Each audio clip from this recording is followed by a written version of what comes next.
We got another video going up today. Gonna go out and film, but gonna be a bit chilly today. But we have to make the video. So the show will go on and we're gonna get to work. This Jacob over with the 300 Bob, and guess what? I'm gonna get clean in it. So you guys are gonna sit back and help me clean it. Come on, boys, let's clean it. Yeah.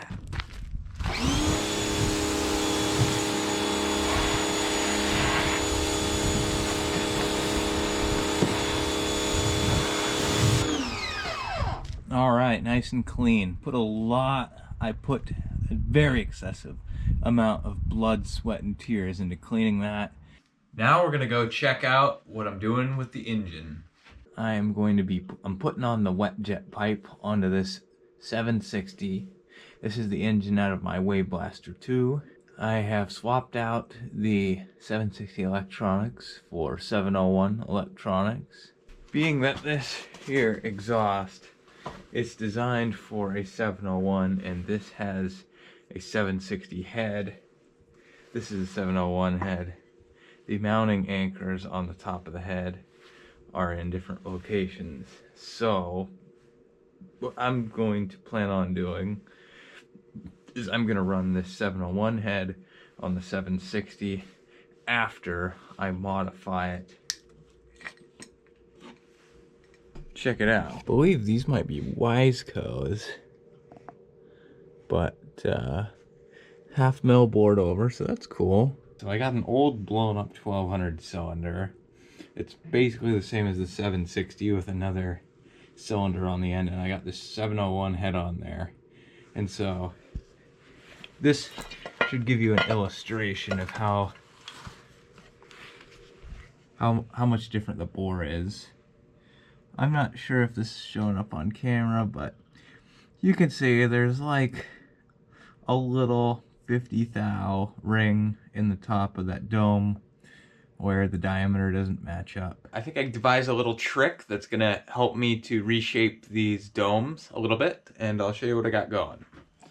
So here I have the 701 head that I want to bring the dome bore up a little bit. And this is an old head gasket off of something else that just so happened to be the right size of this opening is the same size as the 760 dome. So I've got it clamped on here as a guide. You got this guy. And we're just gonna go around and use the head gasket as a guide to blend it in.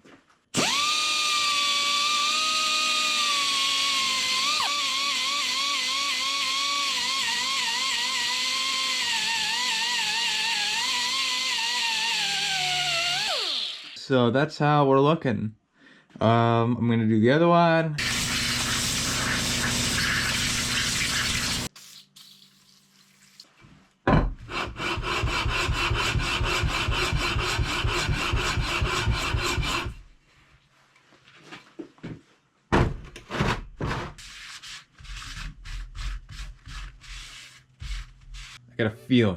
I got a gut feeling it's gonna be fine. But that's basically right on the center dome. It is a little smaller. Well, yeah, I'm starting to think, yeah, I should probably CC this. And then right at the edge, I don't know how, it's not like I got it perfectly even around everything. So yeah, I'm seeing that it's different enough that I'm gonna definitely check the squish and CC these things. I kind of decided that I want it to be a little bit better than I had it, so I've got my old crappy 1200 cylinder that's totally messed up.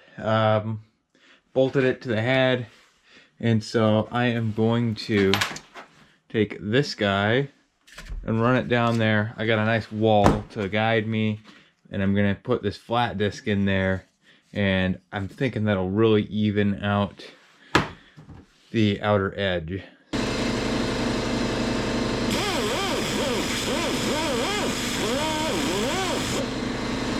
So I dug this arbor out. This is the tool that I really needed in the first place to do this. So I decided I'm doing it good. It's kind of hard to want to do it too good today because it's just so cold out here that I don't know.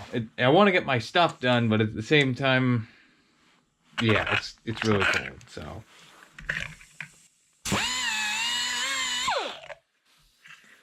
Oh yeah. Boys, I CC'd the head, and I did it 2 different ways, and basically this one is 3 to 5 cc's smaller than the original head. I gotta go take another rain trip to the beach to go steal some parts off of another ski. So grab the tripod. Let's go take some parts off of another ski.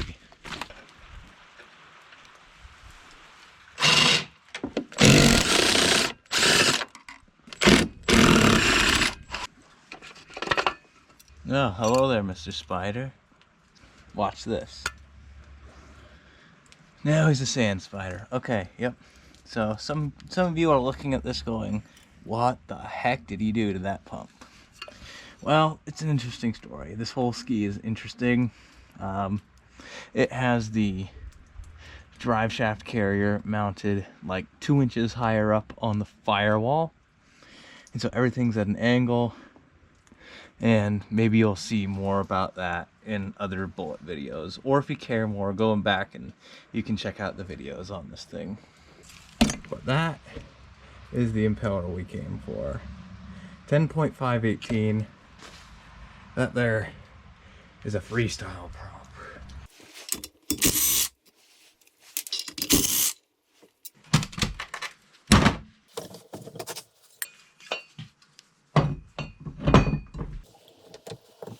I know I jump around a bit from video to video, and that's how it is in real life.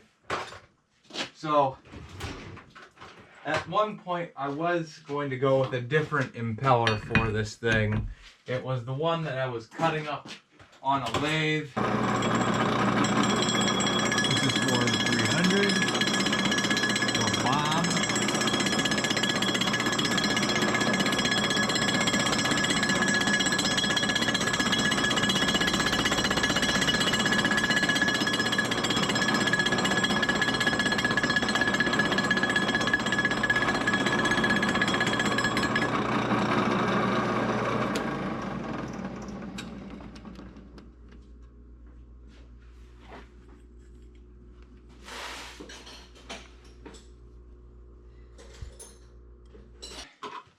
And I didn't really have time to finish that one up, and so I have decided to go with this one because it's the shortest prop I have.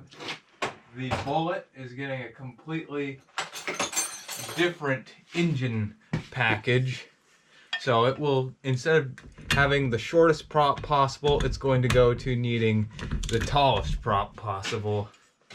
And so it works out all right.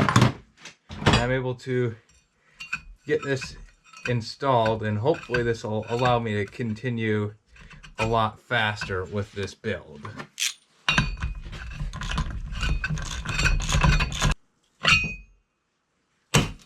Josh here. I'm crashing Jacob's video.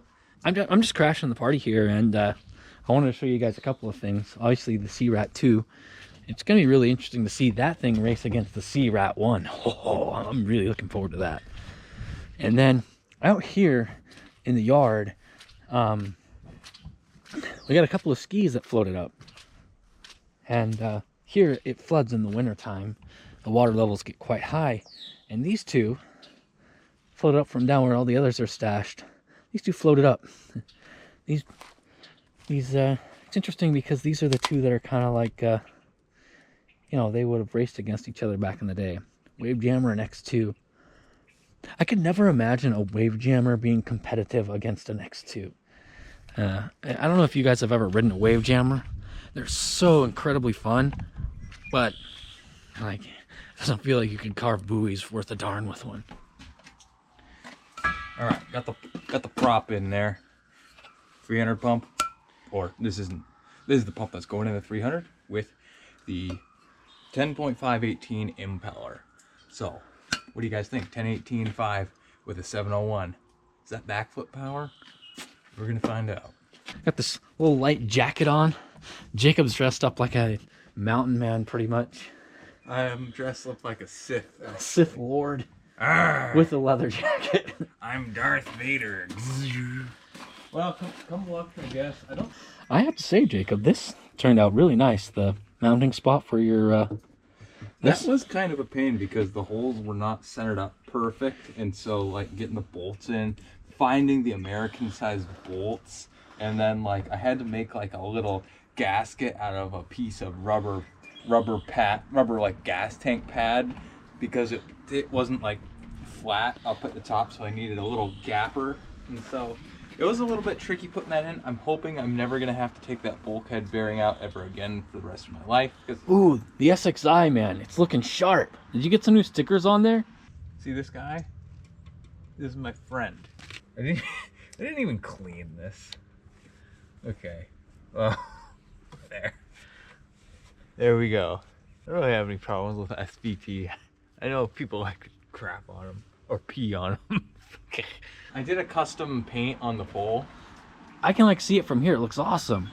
This is a little slight diversion from the Bob, but I just saw this. The pole had some ugly, I saw this from way back, and I was like, that paint looks on awesome. there, and so I decided to copy this graphics paint on there. I literally was like, did he get a sticker for it, or like, what is that? I'm like, And that now looks cool. I kind of know how to paint this a little better, so I kind of am looking forward to being able to do a couple paint jobs like that on a complete ski. So That looks great.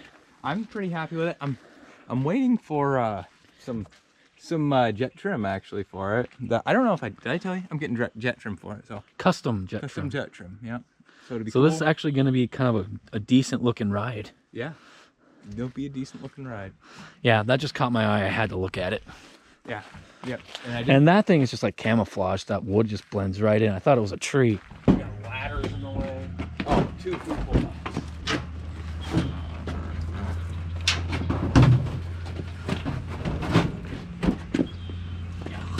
So I gotta finish this crap and like get the pump shoes set up good.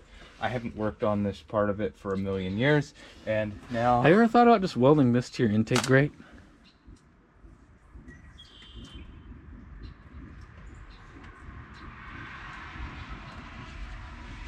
a little bit. You can just. No, I'm good. I'm planning on making an intake grate now for it, Oh, okay. but I haven't told them that. But all right, boys. They want us to stop saying "all right, boys."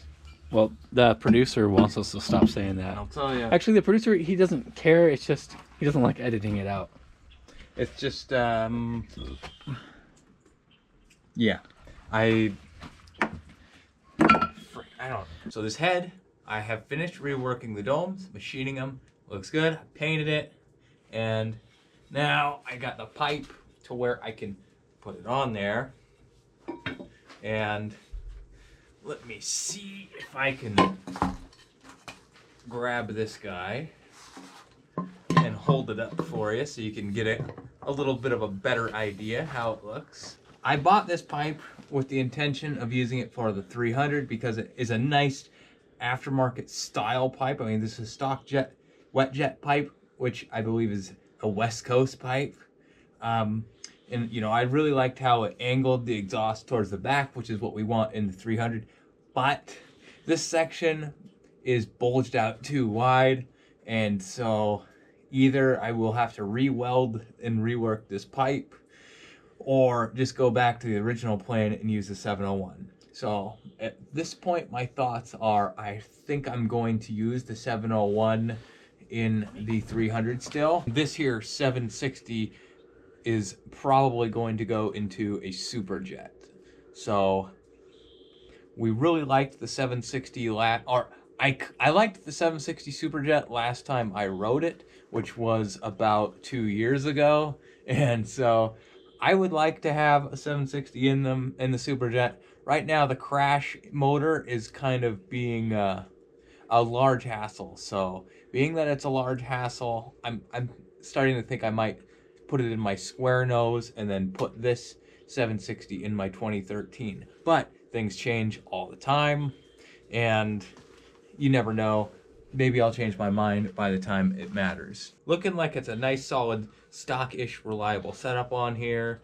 We've got, this head is kind of like a little more compression than the stock head, even though this is a 701 stock head that's been reworked for this 760.